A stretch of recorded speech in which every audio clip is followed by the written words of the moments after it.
Hello বন্ধুরা, আশা করব তোমরা সকলেই ভালো আছো। তো স্বাগতম তোমাদেরকে আমার এই নতুন ভিডিওতে। আজকে আমি আইমাইকের একটি মেকানিক্যাল কিবোর্ডের রিভিউ করব। এটা সম্ভবত আইমাইস হবে, আমি সরি, আমি ভুলে আইমাইক বলে ফেলেছিলাম। তো তোমরা যারা আমার চ্যানেলটাকে এখনও সাবস্ক্রাইব করোনি, সাবস্ক্রাইব করে পাশে থাকো এবং বেল আইকনটি বাজিয়ে দাও। আর যারা সাবস্ক্রাইবার আছো তাদেরকে অসংখ্য ধন্যবাদ আমার ভিডিওটি দেখার জন্য। তো দেখতেই পাচ্ছ আমি কিবোর্ডটিকে আনবক্স করে ফেলেছি। এটা একটা মেকানিক্যাল কিবোর্ডে যে catch catch catch catch catch catch catch catch করে শব্দ করতেছে। তো এটি একটি আসলে ব্লু সুইচ কিবোর্ড। এই সুইচগুলো আসলে চেঞ্জ করা যায় না, কি ক্যাপসগুলো তুমি চেঞ্জ করতে পারবে। আর এটা হচ্ছে 60% কিবোর্ড আর কি, বুঝতেই পারছো তো তোমরা। দেখো ব্লু সুইচ, দেখছো, এটা মানে জাস্ট ক্লিকের জন্য আর একটা মেকানিক্যাল কিবোর্ডের ভাইব দিবে, এছাড়া আর কিছুই না। তো এটা নিয়ে আমি আসলে, এটা আজকের কিবোর্ড, আমার অনেক দিনের কিবোর্ড, আমি অনেক দিন ধরে এটা নিয়ে একটু গবেষণা করতেছিলাম। তো আমি ফল মোটামুটি ভালোই পাইছি, কিন্তু এখন আসলে এটা নিয়ে ভাবছি একটা রিভিউ দিই, কেননা অনেকে তো কিবোর্ডটা কিনবে, তো তাদেরকে দেখা উচিত আসলে কিবোর্ডটার ভিতরে কী আছে। তো এটা আরজিবিগুলো চেঞ্জ করা যায় না, এটা একটাই কালারে থাকে, বাট কয়েকটা মোড আছে, ওইটা লাইটগুলো একটু ব্লিঙ্ক করবে, মনে করো একটু অন অফ হবে, ব্রাইটনেস উঠানামা করতে পারবে। এছাড়া এই দেখো, ফ্রি ফায়ার খেলে আমি তোমার কিবোর্ড টেস্টে দিতেছি, যে আসলে কিছু মনে করো না, আমার কিবোর্ডের আসলে আমি কি সেটিংগুলো একটু এদিক এদিক করে রাখছিলাম, যার কারণে দেখতেই পারতেছো মোটামুটি রেসপন্স টাইম 1 ভালোই hour কিবোর্ডের। later. এখন আসলে ভিডিওটা খুলে দেখতে চলো। এই দেখো কি ক্যাপসগুলো খুলতেছে, খুলে তোমাদের আমি আসলে ভিতরটা দেখাবো যে এটার আসলে যে সুইচগুলো কেন চেঞ্জ করা যাবে না, কী কারণে যাবে না। তো সুইচগুলো মোটামুটি নরমই ছিল, মানে অত একটা শক্ত না, যে নর্মাল মেকানিক্যাল কিবোর্ড যেমন রেজারের বা লজিটেকেরগুলো দেখবে কি ক্যাপসগুলো অনেক শক্ত, কি কিগুলোতে চাপ দিয়ে উঠাতে হয়, কিন্তু এটা আসলে ওরকম না, এটা অনেকটা নরম, হালকা করে চাপ দিয়ে উঠে আসতেছিল। তো আমি এটা যার কারণে সহজেই খুলতে পারতেছি, তো যার কারণে এটা মানে হালকা প্রেস করার সাথে সাথে উঠে আসতেছে উপরের দিকে, দেখতে পাচ্ছি। দেখো খুব সহজে আমি খেলতেছিলাম, বাট এটা যদি একটু হাই এন্ড কিবোর্ড হতো তাহলে দেখতে আমার এটা খুলতে গেলে দাঁত যা আছে সব ভেঙে দিত গা, কেন এইভাবে খালে তো জীবনে খোলা যেত না, আমার নখ নখ সব ভেঙে যেত। তো এই দেখতেই পাচ্ছ প্রায় অনেকাংশ কি ক্যাপস খোলা শেষ, আর একটু খোলা বাকি এখানে, ওইটার পর পুরোপুরি খুলে ভিতরটা রিভিউ আমি তোমার দিতেছি। দেখতেছই তোমরা সবাই যে কি ক্যাপসগুলো খুলতেছে,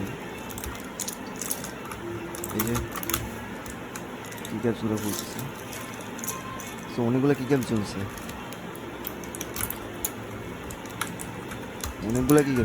ওরে ভালোই।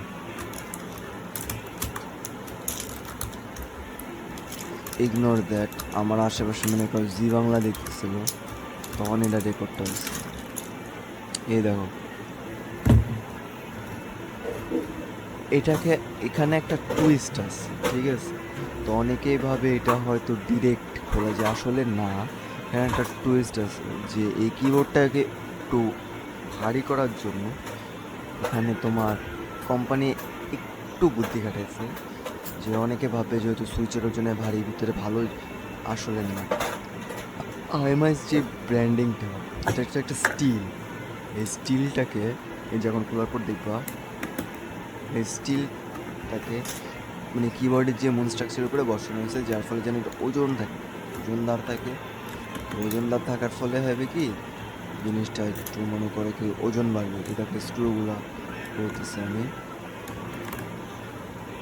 স্ক্রুগুলা একটু টাইট ছিল, কেননা নর্মাল আমরা যেভাবে লাগাই ওইভাবে সেটা লাগানো ছিল, তারপরে জাম বেড়েতেছে খুলতে। এখন অনেকগুলো স্ক্রু খোলা যাবে, দেখতেই পারতেছে, খুলতেছে, খুলতেছে,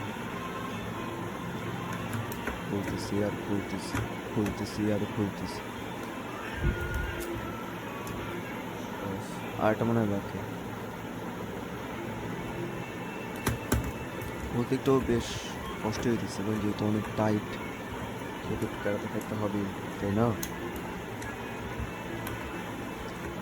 আর স্ক্রুগুলো একদম সুইচের চিপা চিপা মাঝখানে দিয়ে রাখছে, যার কারণে খুলতে একটু প্যারা হইতেছে। আই থিঙ্ক মানে আরেকটা স্ক্রু আছে, বলতে ভুলে গেছি, ওই তো সাইডে পাইছি। আমার ক্যামেরাটা আসলে বেশি ইয়া হয় না, নাহলে পুরো কিবোর্ডটা ইয়ে করতে পারতাম। দেখছো এটা একটা স্টিল, আমি এটার কথাই বললাম।